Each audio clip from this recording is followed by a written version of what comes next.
Hey, welcome back to Crimes and Closets. This is Beth from my closet in North Carolina. Hey, this is Christy in my closet in St. Louis. I said from again, by the way. From North Carolina? This is Beth from my closet in North Carolina. Oh. It is where I come from. Yeah. But you are in it. In it, from it. Whatever. At this point, if anybody nitpicks that, it's true. We more never problems. get this right. Y'all know this about us, so. Yeah. We screw up our own beginning all the time. Happy Monday. Welcome back to Crimes and Closets. Yeah. Yeah, I was just talking to some friends of mine actually the other day about how people who listen to our podcast know us so much better than anybody else. Isn't that interesting to think? Like, because I have friends who will be like, oh, yeah, I didn't know about the dog food phone story where the kid hid your phone in the dog food. That's so funny. And then other friends are like, what are you talking about? Well, clearly you're not in the know because you don't listen to the podcast. So get on board. Hold back some details, say them on the podcast so I know whether you're listening. Well, you know, once you tell the story one time dramatically, right, like it's over. You've told it. Everyone knows. So you told it to 700 people, and that's all that you need to do. So you don't tell it again after that, right? Mm-hmm. So people who listen to the podcast really they're in the know. Yeah, you guys know. Actually, it's true because you guys probably do hear more stories than we like let out. Yeah, in general. So yeah, congratulations to the listeners. So what do you have for me? What's your story of the week? Well, funny enough, so Beth and I are like, have kind of talked about in the past, like how to get some sponsorships and whatnot. And we just came across a website thanks to our friends at Crimes and Roses. Mm-hmm. They mentioned it on their episode the other day about this website that can kind of connect you with sponsorships. So anyways, blah, blah, blah. We talk about it every now and then. I'm walking with my husband tonight, right before we're recording. And we meet up with some neighbors in the driveway, and he, start talking about the podcast and how they were talking about somebody else on the radio and how this guy has a podcast and sponsorships and whatever. Anyways, regardless, it came across the conversation of sponsorships again. And they were like, you should just make up that you're sponsored by people. Like this episode sponsored by Madison Tito's. Reed. Oh. And them.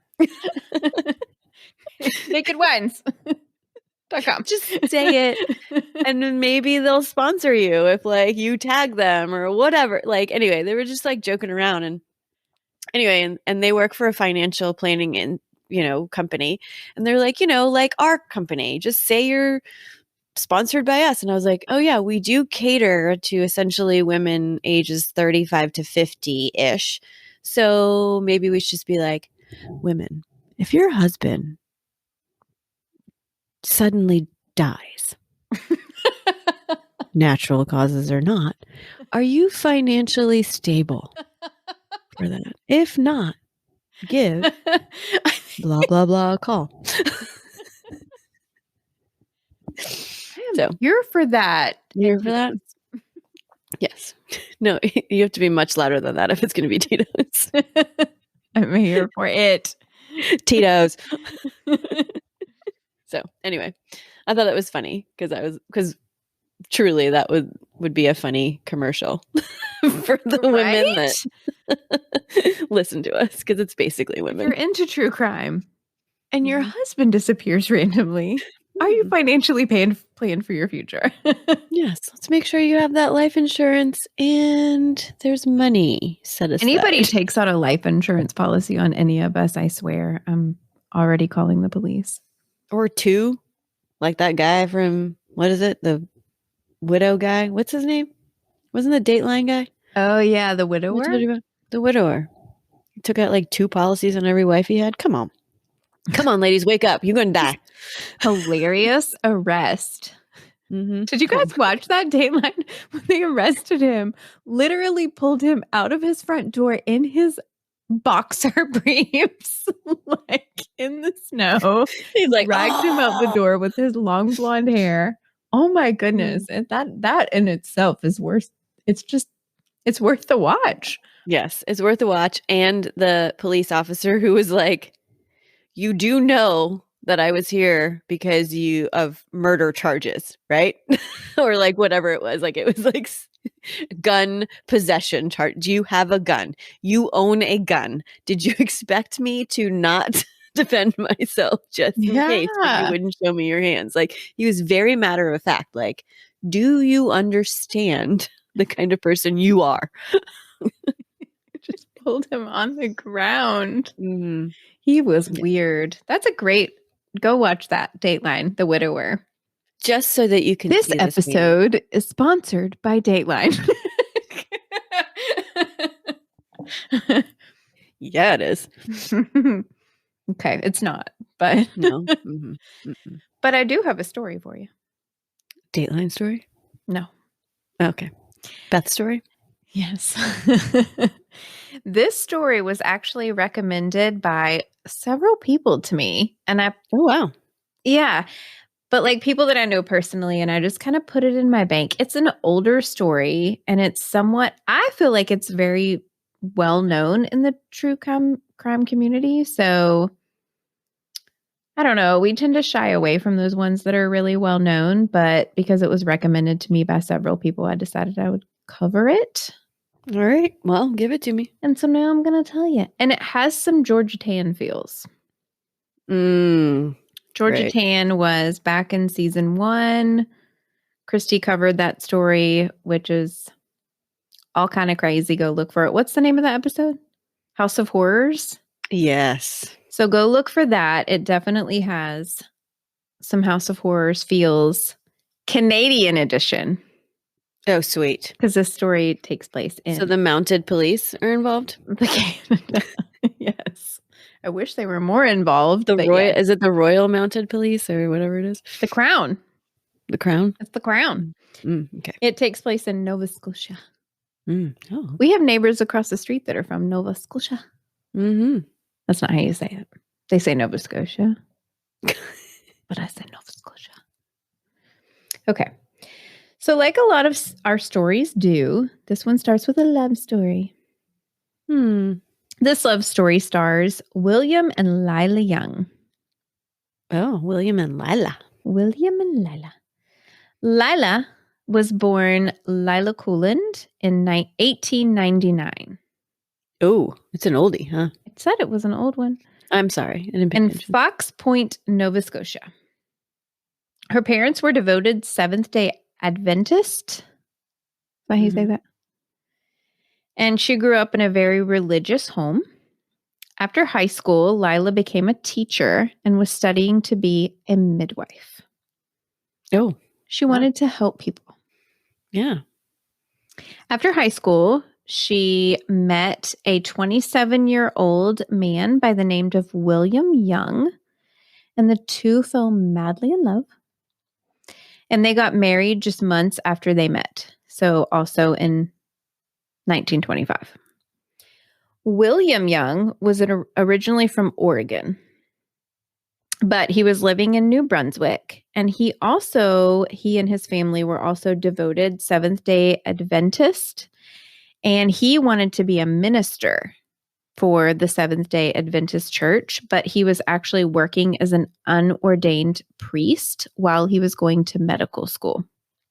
Oh, okay. So he graduated from medical school in 1923, and he kind of made like a mission for himself where he would travel along the coast of Nova Scotia caring for the sick with his medical degree and also spreading the gospel. And so he really had this heart for helping people, and he was doing this and doing what he loved when he and Lila met. So at that time, she was also being a teacher and working as a midwife. So the two got married, and they went on to have 5 children. Oh, wow. I know. Lila worked as a midwife, while William actually worked as a chiropractor.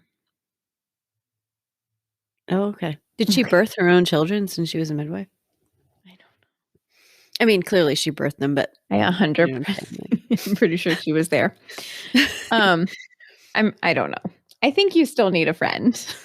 I Somebody mean, to I don't know. It's catch. like 1920 something, so like Yeah, I don't know. crazier things have happened, but Somebody got to catch on the other end, though. mm. So in 1927, the couple moved their family to Chicago, Oh, okay. Illinois. And okay, so back in the day, in like the 20s, 30s, pre 50s, really, chiropractors in the United States were not like respected. They were kind of known as quacks. Mhm. They were seen as like not real doctors in the medical community in the US specifically. So they just weren't taken seriously. And their practices were actually seen as possibly harming patients Mm. because, again, they just weren't seen as real doctors and like their practices were really weird. And the American Medical Association just did not respect them as being actual physicians. And so some of them were even arrested and charges were filed against them. So the Youngs, whenever they came to the US, they didn't like really realize that. And so they got here and he's working as a chiropractor and they were like, oh my gosh, he's going to get possibly arrested. So they were only here in the US for 2 months before they moved back to Nova Scotia. So the American dream did not work out for them. Mhm. So they moved back and they bought a nice 4-bedroom home on some land in East Chester, Nova Scotia. The two of them were known to be God's people. Mhm. They had a heart to serve others, help the sick, and William had this desire to spread the gospel. And they opened up a medical facility in their home called the Life and Health Sanatorium. And it had the slogan, quote, "Where the sick get well." Oh. So they helped folks with all sorts of ailments. And they also began delivering a lot of babies because Mhm. remember, Lila is a midwife. So the Youngs began to notice that in their area, there was a huge need for maternity care, particularly for unwed mothers. So at that time, which was back in the 1930s, there was like zero government or community resources or support for women who became pregnant out of wedlock. Okay. So they were shunned from their families, they were shunned from the community, they were really seen as like making super bad choices and nobody had anything for them, right? So they had nowhere to go and the Youngs were like, this is wrong. So in 1928, they actually renamed their facility the Ideal Maternity Home and Sanatorium, and they began catering to women who found themselves in this, quote, unfortunate situation. Okay. So Lila would perform deliveries, and William would lead the home in prayer. I'm not laughing, but I'm laughing. And would manage, you know, the ins and outs of the home. They had brochures, they had flyers, they put out newspaper articles. They promised a safe place for these mothers and their babies with discretion Mhm. and protection of societal judgment. So it kind of became known in the communities surrounding it as like a refuge. Right. Okay. And the home also began offering adoptions for the mothers who were unable to care for their babies. Oh. Okay. They also offered abortions, which at that time was illegal. Mhm. So obviously that was not in their brochure, Right. but It it was was all something, encompassing, this sanatorium. right? Yeah. So the penalty at that time in Canada for abortions or any participation in an abortion whatsoever was life in prison. Oh my god. For Yes, life whoever in was involved, whether it was anybody, a doctor, a nurse, a nurses, anybody. person having the baby, like, okay, wow, Yep, okay. life in prison. So the home actually began developing a great name in the community for really helping these poor, destitute, sinning women. And the Youngs were well respected and held in very high regard, especially with the Seventh day Adventist Church. So they were really seen as, God's people. The home was seen as novel and progressive, with loving providers who wanted to help these women who were just in need and had nowhere else to go. But somewhere along the way, as many of our great love stories go, corruption takes over. Mm-hmm. For one I mean, thing, would this be a Crimes and Closet story if there wasn't something yes, wrong? exactly. Like, this I know. isn't just like, oh, yay, they were such a great family. The end. Nobel Prize. Yeah. Thanks for coming. Mm-hmm. No. So both of the Youngs, William and Lila, were both passing Mm-hmm. themselves off as doctors. They were specifically saying that they were OBGYN specialists, when in reality, he was a chiropractor and she was a midwife. But not only that, they were money monsters. Like, they really became very money hungry. The Youngs would charge anywhere from $100 to $500 for delivery and recovery. So at that time, in today's money, would be $1,500 to $7,500 to have your baby and recover. The Which average really actually is pretty that much standard, money, actually, right? yeah. Oh, okay. For now. Right. The average age of women who would come to the home for birthing assistance was 17 years old. Oh, my word. So, as you can imagine, many of these girls, really, they couldn't pay this amount. So, when they couldn't pay the amount, the Youngs would blackmail them. They would blackmail the women, they would blackmail the fathers of the babies or the families of the women, saying they would go public with their situation, that they would out them, and, you have to pay us or we're going to tell everybody. And a lot of these women went there for discretion. Mm-hmm. So being outed for them, for their predicament, was terrifying to them. So they were at the mercy of the Youngs. Like, they were like, what do you need? What do you want me to do? Please don't tell Mm-hmm. anybody. So if the mothers couldn't come up with the money, the Youngs would make them stay on and work at the home until they paid off their debt. So some of the women actually had to stay for years. Oh my word. Could and you work imagine? for free to pay off their debt for having the baby. So I'm sorry. If they kept the baby, did that happen? oh, well, I'll get to that. Okay, I was going to say, like, did the baby stay too? Like, I don't know. So in some situations, yes. Okay. So in addition to the delivery and recovery fee, the Youngs would also charge like this crazy amount for like diapers. They would charge like $12 a diaper. They would charge Wow. for baby products, bottles, like a la carte. Whatever you use, you have to pay for. They would also charge like $2 for babysitting the babies. So while you were recovering, every day that you were recovering, they would charge you $2 for them to keep the baby in the nursery so that you could recover. Your bill racked up. Yeah, no kidding. I mean, it was definitely an expensive thing.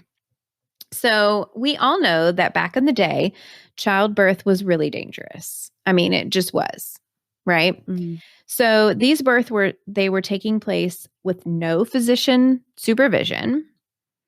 And on top of that, Lila was known to be really rough and like harsh with deliveries. So like she would just be like, get the baby out as quickly as possible. I have other things to do. Yeah. So as you can imagine, a lot of babies died. And when that happened, the Youngs would charge the mothers $25 to bury their babies. Oh my, okay. Mm-hmm. Okay, so the home would actually receive these big crates or boxes of like produce and dairy products from the local creamery, which was like milk, cheese, butter, and they were small wooden crates that they called butter boxes. So when the babies would pass away, they would put the babies in these small wooden butter boxes for burial and would charge the mothers $25 to bury their babies. Oh my word. And that is why they're known as the Butterbox Babies. And the babies were buried in on a piece of land that was owned by Lila's family in Fox Point, Nova Scotia. Now, Oh gosh. if the mothers could not pay the $25 to have their babies buried, they would cremate the babies, or they would give the babies to local fishermen and they would be thrown in the ocean. Stop. I don't know why these fishermen didn't say nothing. And okay. And also, how did they cremate them? They had a infirmary of some sort, or were friends with people who had something that could cremate. Okay, so it was animals. legitimate, not like they just set fire to a pile of babies. I don't think so. I don't think they had one on site, but they must have known somebody. Right. Okay. Who would. Okay, so if the mothers felt that they were unable to care for or raise their babies, the Youngs worked out a deal with them. The mothers could pay the Youngs $300, and the Youngs would agree to find an adoptive family for the babies. Okay. So the mothers would pay to have their babies adopted. Right. Yeah. Okay. That's very total unusual. opposite in what the real world is. Okay. Right. So this became a very popular service. And some women would even have their babies somewhere else and then bring them to the home for the Youngs to find an adoptive family for them and would pay them the $300 to do that. If you changed your mind and decided that you did not want to have your babies adopted, the Youngs would charge you upwards of $10,000. This is 1930s money, $10,000. That's insane. Right. So nothing you could afford. Basically, you could not change your mind. The Youngs would charge between $1,000 and $10,000 for adoptions. So that's 1930s money. Now this could cap out around $180,000 to adopt a baby at their facility. So they very quickly figured out that their moneymaker was in adoptions. Mm-hmm. Some of these adoptions were illegal for folks that did not want to wait for the appropriate paperwork to come in or for the time frame that had to happen. Some of these adoptions were actually people who would come from the US because the restrictions were much higher in the US. And so they would come from America to Canada to get a baby because they could do it quicker at the ideal maternity home. So they were smuggling babies to the US. Oh my goodness. The ideal maternity home grew to be huge. It had, at the end of its reign, 54 bedrooms, 14 bathrooms, and multiple nurseries. And it was said that at any time they had between 75 and 100 babies available for adoption. Whoa. It's estimated that the home profited around $3.5 million in adoptions alone, which is around $70 million today. And most of the people working there were mothers who were unable to pay for their services that they had at the maternity home. And so they were working off their debt and were free labor. So it was reported that they had 70 servants, essentially, at any time. Wow. Okay. Yeah, they were bringing it in. So because these adoptions were not regulated or legal, the Youngs could do whatever they wanted. So they would make up backgrounds for the babies. If you came in and you said, I want a Jewish baby, they would be like, cool, this baby's Jewish. Here you go. Or if they came in and said that they wanted twins, they would take two random babies and be like, here you go. These two are twins. cool. I mean, Take this it in. sounds like exactly Georgia Georgia Tan. tan. Exactly. Which, by the way, was in the same time frame. Like, It hers really were, was. like, 1924 to 19 whatever, like, Yeah. 50 or whatever it was. This is what happens when you don't have regulations, people. Mhm. So there were no background checks done. There was no follow-up done with any of these adoptive families. The well-being of the children was never considered. If you had the money, you got a baby. Thanks for coming. Mhm. Hope you enjoyed your stay. So there's one story of a woman named Violet. Violet had her baby at the Ideal Maternity Home, and her baby was breech. She was born breech, so that's feet first. Mhm. So that's a very difficult delivery to do. And actually, nowadays, if you were to have a baby who they expected to be breech, you would have a C-section. They would not Mm. let you deliver the baby naturally. But both Violet and her baby survived, and they were doing okay. So Lila would bring Violet's baby in and let her nurse the baby. And then she would take her back to the nursery while Violet recovered from childbirth. A couple days after the baby was born, Lila told Violet that her baby was really ill and that she may not make it. And Violet was very confused by this because she was like, I just nursed my baby. She seems perfectly fine. There's nothing wrong with her. But a couple hours later, Lila comes back in and told her that her baby passed away. So Mm. Violet's absolutely distraught. She's very confused. And she had just seen her baby, and her baby seemed perfectly fine. So she was just so distraught that her baby had passed away all of a sudden. But then she heard a rumor that a wealthy couple had come in and they were in search of a baby girl. And Violet knew that at that time, her baby was the only girl in the nursery. Mm. So sadly, she believed that her baby was alive and that her baby had been stolen from her and sold. Oh, my word. But she had no proof of this. And because she had come to the home in secret, she had no support and nobody to reach out to. So she just left the home with no baby. Jeez, poor Violet. Exactly. In addition to all of this horror, the Youngs would only keep marketable babies. Oh, which means healthy? Babies that could be easily adopted out, Mhm. Mhm. they believed. They advertised their home as, quote, lovely babies for adoption, excellent background, and healthy bodies. Oh. So any babies that were born with birth defects, birthmarks, were just not cute babies, mixed race babies, or flaws of any kind were not considered adoptable. Those babies would be fed only molasses and water, which sadly caused them to starve to death. Oh my molasses and water. Oh. Oh, and I'm sorry.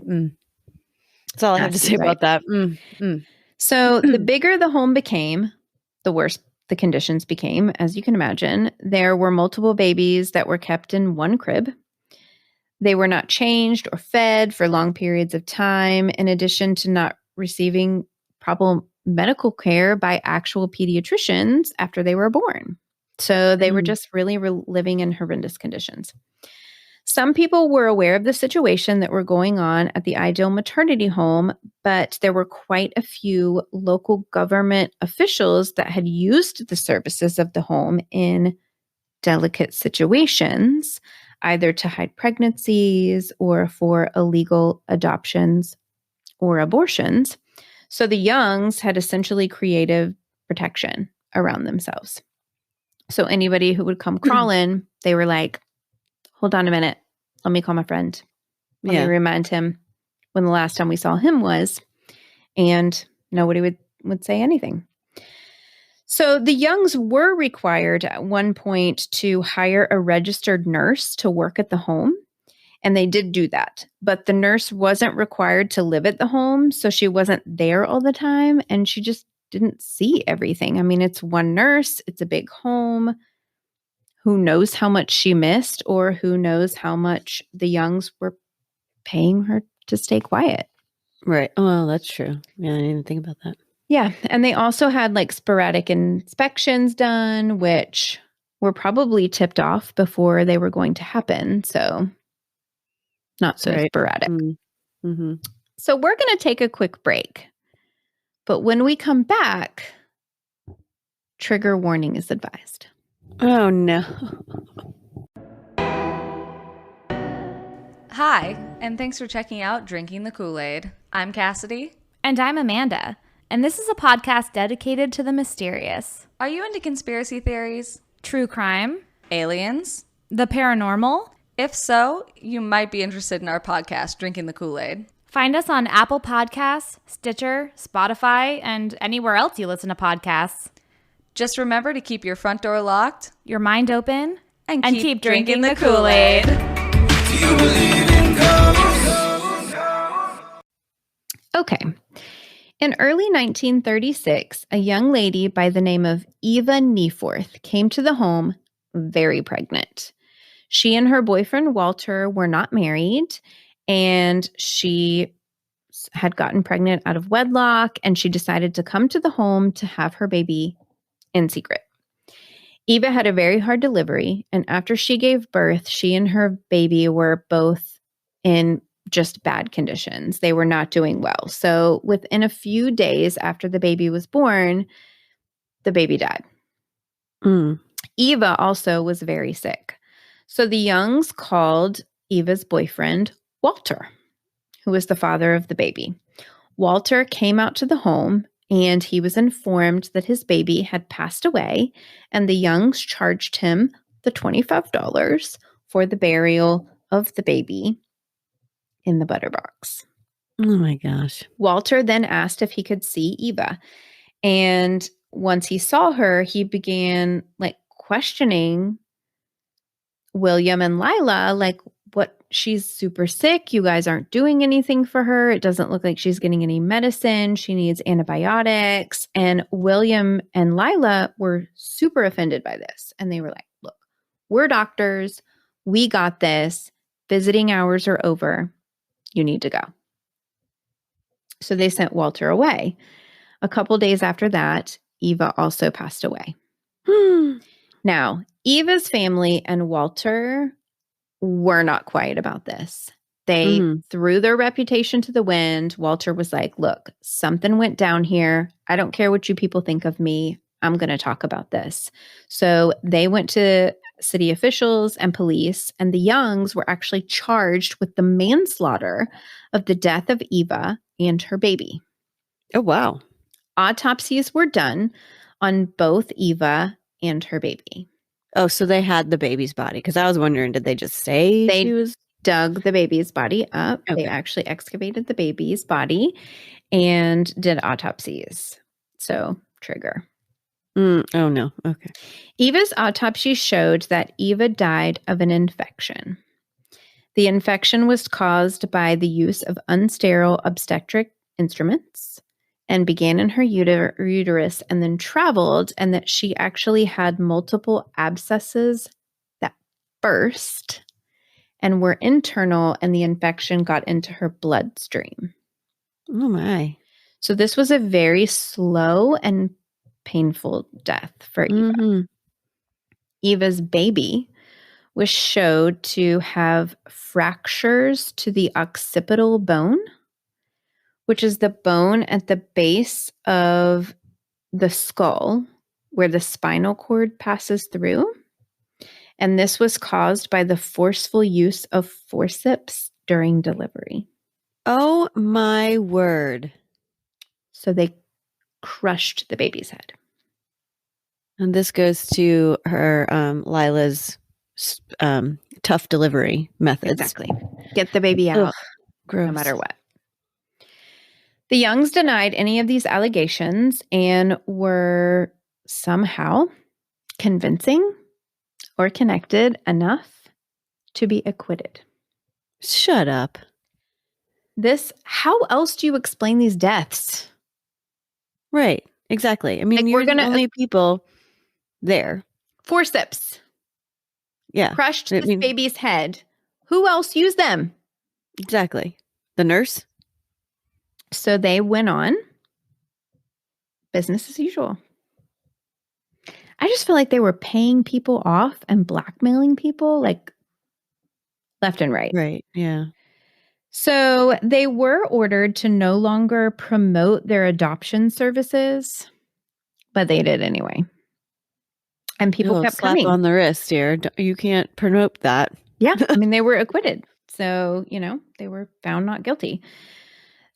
People kept coming to the home because they had nowhere else to go. I mean, this was the only place around town that offered these services, and there were still women who were coming up pregnant that were shunned by society and had absolutely nowhere else to go. So the home kept expanding.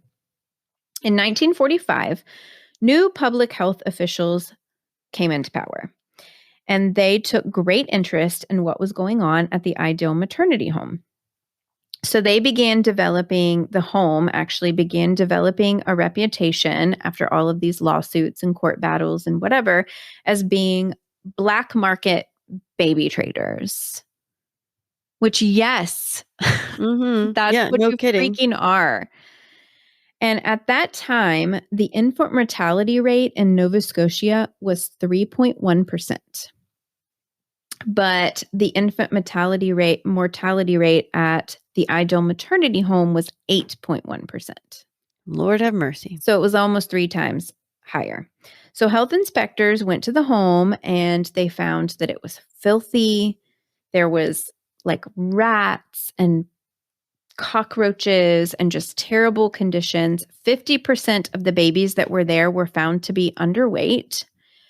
So health inspectors actually put in new regulations into place that caused the Youngs to lose their business license. So their license to conduct business was revoked. But they just kept on doing their thing, kept on going like whatever, it's fine. So they were then convicted of conducting business without a license. Yay, right? Except they were charged a fine of $150. Oh, okay. So chump change. Sounds appropriate. They were like, let me clean out like the change in my cup holder here real quick. Yeah. Let me get the cushions. Go in the seat cushions. Exactly. Then in 1946, they were charged and convicted of selling babies to 4 American couples illegally. Whoa.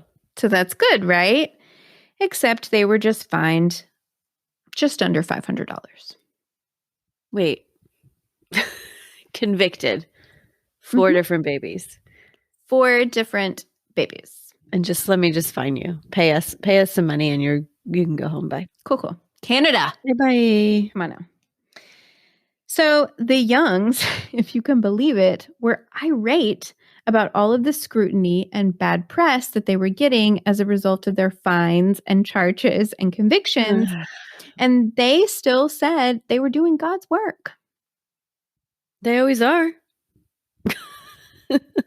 So they decided to file a lawsuit for $25,000 against local newspapers for slander. Why don't they just cut their losses? Is that the right term? Okay, you've got these fines. I know you're pissed. You don't have a right to be pissed because you are doing all this wrong. So you're going to freaking bring a lawsuit for people telling the truth about you? Exactly. But this lawsuit backfired on them because it really opened the floodgates. Yeah. Everyone started digging into their home because of this lawsuit. All of these newspapers, all of these journalists, all of these investigators, law enforcement, everything. And they actually held a trial. And at the trial, they had testimony of women, mothers, who had given birth at the Ideal Maternity Home and told the real of what exactly was going on. They actually even ended up excavating some of the babies' bodies to do autopsies on them to see if they could determine causes of death. It ballooned out of control. Wow. Now, they weren't able to determine any causes of death from the babies, unfortunately. I mean, I think most of these babies were because of starvation. Like we said, I mean, they, didn't keep all of their babies. And so I think a lot of them were just due to they were born, they didn't receive proper medical care from the very beginning. And so they kind of passed away, which what may look like natural causes. They Right. weren't strangled or murdered or stabbed or, things like that. So Crushed very with forceps. well, there was Well, but a lot of them they weren't able to determine. So they couldn't actually charge the Youngs with murder or manslaughter okay. or any of that kind of stuff. But they were exposed for what they had been doing at the home. And in 1947, the Youngs were forced to shut down the home. They were never Hallelujah. convicted of any other crimes. And they filed bankruptcy and moved to Quebec. Oh, okay. In 1962, the Ideal Maternity Home, the building that it was housed in, caught fire and burnt to the ground. That same year, William Young died of cancer. And then in 1967, 5 years later, Lila Young died of leukemia. She was actually buried on her family land in Fox Point, right next to where the Butterbox Babies were buried. Oh my word. Is that a coincidence that Georgia Tan also died of cancer? I know, right? No, I don't think Evil it is. people. It will eat you from the inside. Mhm. So it is estimated that between 800 and 1,500 babies were born at the Ideal Maternity Home, and between 400 and 600 of them died. Oh my gosh. It's like an insane amount. Yeah. Like everyone, literally. So that's not counting the mothers who passed away due to lack of proper medical care at the facility. And the Youngs became millionaires, moved away, and got off scot-free. Oh man. Okay. So there are still survivors of the Ideal Maternity Home that were adopted by other families and have now come to the understanding of the situation in which they were adopted through. And some of them are actually still searching for their birth parents. To date, there have been almost 100 survivors that have been reconnected with their birth parents. They have support groups. There's a website. They meet regularly when they can. I'll link the website in the show notes. I highly recommend, if you're interested in this case, going and looking at the website because they actually show a lot of the stories of the people who have come forward. Like Violet's story, Eva's story is on there. And a lot of the kids that were born there that have now become reconnected with their families or are still searching, their entire life stories are on this website. So it's a big, long read. So sit down with a drink and do it, but it's really interesting. I just think this case is so interesting because I do feel like that the two of them, Lila and William, started out like kind of altruistic. You know what I mean? Like they were like, we want to spread the gospel. We want to help the sick. We want to help the needy. We feel like there's a need here in these poor unwed women. They have no support. We want to do this for him. And it really shows how like money just corrupts. It just corrupts. And I don't know. And the other thing too, which is not talked about at all, and I looked and looked, they had 5 kids. Right, yeah. Where were they? Yeah, like did they grow up witnessing all this stuff? Yeah. Just in the home? I don't even know. Exactly. Gosh. Oof. Oh my gosh. Is that it? The story of the Butterbox Babies. Is that all you got? That's all I got. Is there more? No.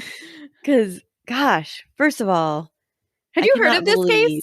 I had not heard of that case, but I cannot believe the similarities between that and the Georgia Tan case. Like, it's like the same thing. I mean, they had a lot more deaths, I think. Yeah. Like a lot more babies going through there.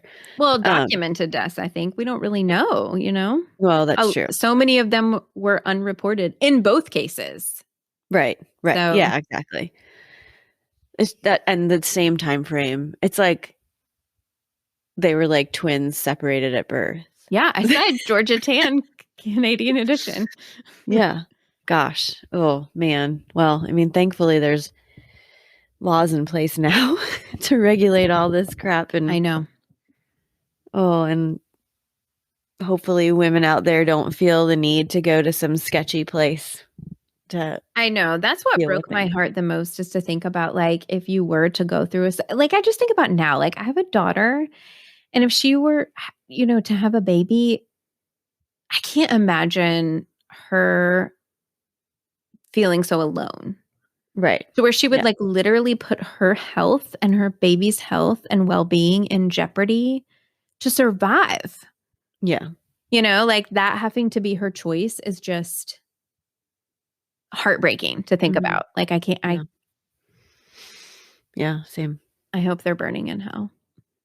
No, they for sure are. Yeah. Ugh, gross. Lila and William. William? Is that was it right? Yeah. Oh, Willie. For some reason, I only remembered her name. Lila stuck out in my head. The pretty name, right? It makes you think It is like, a pretty yeah, she name. definitely is a God-fearing woman. Yeah. Gosh. Okay. Wow. Well, they're definitely burning in hell in my mind. So, oh, well, thank you for that awful story before I go to sleep tonight. Terrible, terrible, terrible. We'll never eat cheese the same way again. Or butter. Butter. Oh man. Ugh, Butterbox babies. Gosh. I Is that know. gonna be the I'll name of post this a picture episode? of these little butter boxes too. They were like a legit thing. And they're like these teeny tiny little, it's so sad. Yeah. Oh man. Okay. Well, I look forward to seeing those pictures. And did you say this was suggested? Was this Yeah, there's been a couple people who have suggested this to me, like my sister and yeah. But like, Okay. and it's been a long time, and I've kind of just had it in it's a big story, okay. which is All just mega depressing. So I've kept it in my bank. But yeah, Right. for anybody who suggested it, there were several of you. Right. Thank you. All right. Well, thanks. Yeah. Thanks for the suggestion. Thanks for doing the story, Beth, and bringing it to us, because you said it was out there. I had never heard that. I listened to quite a few true crime things. Yeah. I haven't heard that one. Wow. So, I'm surprised. Cool. yeah. Yeah. Maybe I just stay away from Canada. I don't know. Yeah. Or Canada does babies. kind of piss me off in general with their laws, because people like get out of jail easily there. It's true. Fined mad. $550. Yeah. For selling babies. Yeah. So anyway, so thanks for doing that story. And as always, find us on social media. We have a Linktree account or link in our bio on Instagram that you can find everything you need. All of our social, all of our where we're found for podcast listening, everything, merch, all that stuff. And also, we mentioned this last time, and we played our first listener tagline. And we're going to play another one here in a minute. But please send them in, because, yes, we've only gotten 2 so far, but both of them were fun to get, just, because it was fun to hear somebody else say our tagline. And just like, oh, hey, they listened to us and they actually like wanted to like participate and be played on the podcast. So it was fun. Anyways. And so send them in, email them to us, like record little ditty on your phone and just send it in an email. How did last week Joni sent it to us on Facebook, right? Messenger, Yeah. I think. You can leave a voicemail on Anchor. Yep. Leave a voicemail on Anchor, which is what the next person did. Anyway, anyhow you can get it to us, we will figure out how to download it and get it on the episode. So don't you worry. Just record yourself saying our tagline and send it to us. And I'm going to play the next one before I say it, because this seriously made my week. This particular one. Diane sent this to us. And Diane, you are fantastic. And I don't want you to be insulted by anything that I say, but your recording of our tagline may go down as the best version ever. And I'm going to play the entire thing right now for everybody. So check it out. Okay, take 3. Remember, the world is a scary place. Is that right? Is it? Okay. The world is a scary place. People suck and hide in your closet. I hope you can see why we love this version of it. Is it? Is it? Is that it? It's my favorite part of the whole thing. Anyway, we love it. We love getting these taglines, so please keep sending them to us. And always remember, the world is scary. People suck. Hide in your closets.